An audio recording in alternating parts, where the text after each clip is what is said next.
Assalamualaikum warahmatullahi wabarakatuh. Kisah Mbah Dalhar Watu Congol. Berkat doa dan senjata bambu runcing untuk meraih kemerdekaan. Sebelumnya jangan lupa subscribe dan like. Bagi yang sudah subscribe dan like, mudah-mudahan banyak rejeki dan panjang umur.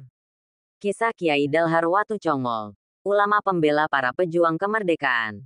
Di Magelang, ada seorang ulama bernama Mbah Dalhar Watu Congol. Dia merupakan salah satu ulama yang sangat berjasa dalam mendukung perjuangan perang kemerdekaan.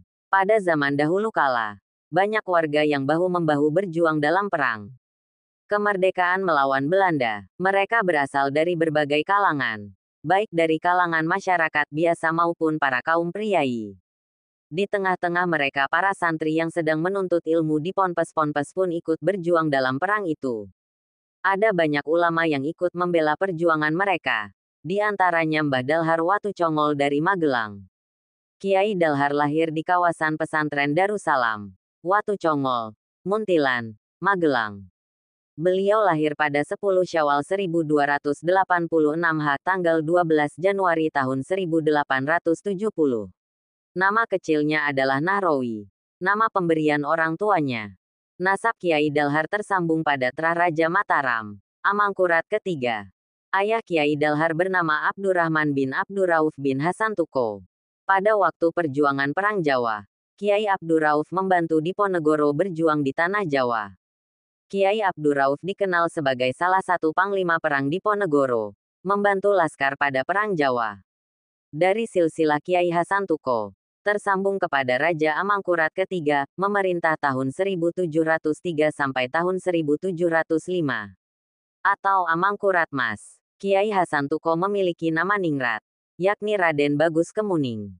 Demi menjaga kawasan Magelang dan mendukung pergerakan Diponegoro, Kiai Abdurrauf mendirikan pesantren di Desa Gunung Pring, Magelang.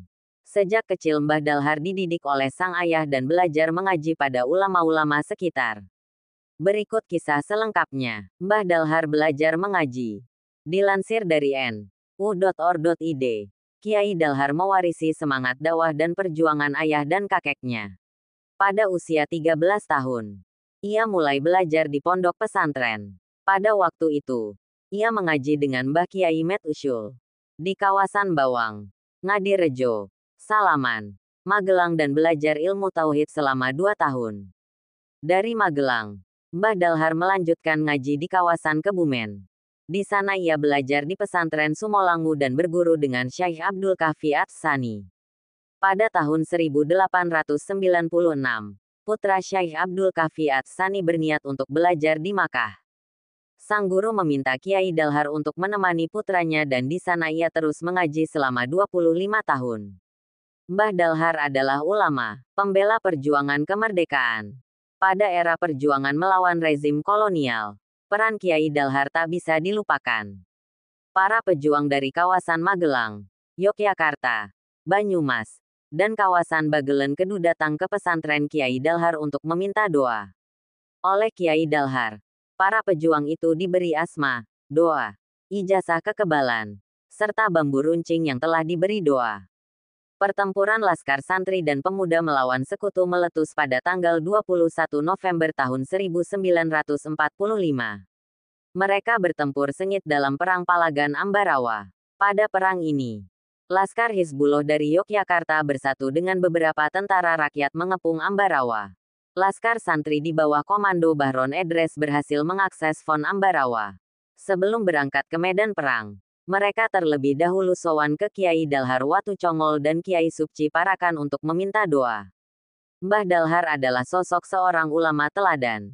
Selama hidup, Kiai Dalhar dikenal menulis beberapa kitab di antaranya yaitu Kitab Tanwir Al-Ma'ani, Manaqib Syekh As-Sayyid Abdul Hasan Ali bin Abdullah bin Abdul Jabbar Asy-Syadzili Al-Hasani, dan Imam Tariqah Saiziliyah.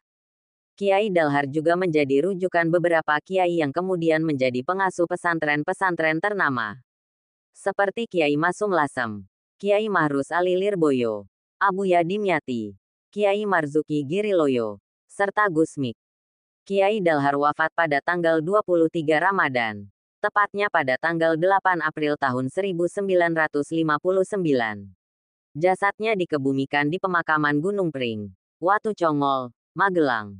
Kisah perjuangannya menjadi bukti betapa pentingnya jaringan ulama santri dalam perjuangan kemerdekaan di Indonesia. Demikianlah kisah singkat ini. Mudah-mudahan bisa bermanfaat untuk kita semua dan bisa diambil hikmahnya.